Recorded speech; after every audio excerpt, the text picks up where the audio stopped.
À l'époque, cette histoire avait fait un tollé aux États-Unis parce que, eh bien, les mecs en question, c'était des joueurs de football américains. Ce sont de jokes. Dans les campus américains, il faut connaître la culture des universités américaines. Alors, de beaucoup d'universités américaines, c'est que les, euh, les joueurs de football sont considérés comme, comme des demi-dieux. Et, euh, et voilà, comme des brats. Je crois que le mot brat est devenu maintenant un mot français. Hein. C'est plus un néologisme. Alors, c'est un néologisme, mais c'est plus un anglicisme. Voilà, ce sont des brats.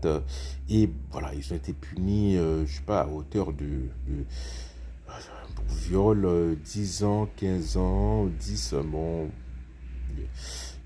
Et puis, bon, avec tout ce qui vient avec, bon, c'était suffisant, hein, mais bon. Mais cette fille, elle n'en avait aucune idée, hein, aucune idée. Hein. C'est c'est euh, c'est euh, c'est une amie qui lui a dit, mais bon, voilà, je constate qu'il y a des choses différentes chez toi. Et elle dit, mais non, j'ai été boire avec des amis. Hein. La fille a dit, non, non, non, non, non, il faut voir un médecin. Et elle est allée voir un médecin et elle a fait, je sais pas, un kit de ses parties intimes qui ont montré qu'il y a eu rapport sexuel. Donc c'est à partir de ce moment-là que la police a commencé à mener des investigations. Mais elle n'a rien senti, voilà, de douloureux qui aurait justifié aller à l'hôpital de par elle-même et de voilà.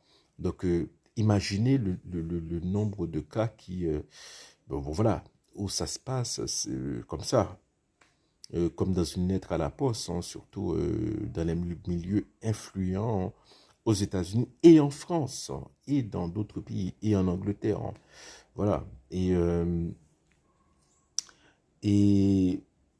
donc, c'est pour dire aux parents, c'est pour dire bien que les parents ont une responsabilité dans ce monde-ci, que les parents ont beaucoup plus de responsabilités bon, voilà, qu'ils n'en avaient auparavant, les parents chrétiens.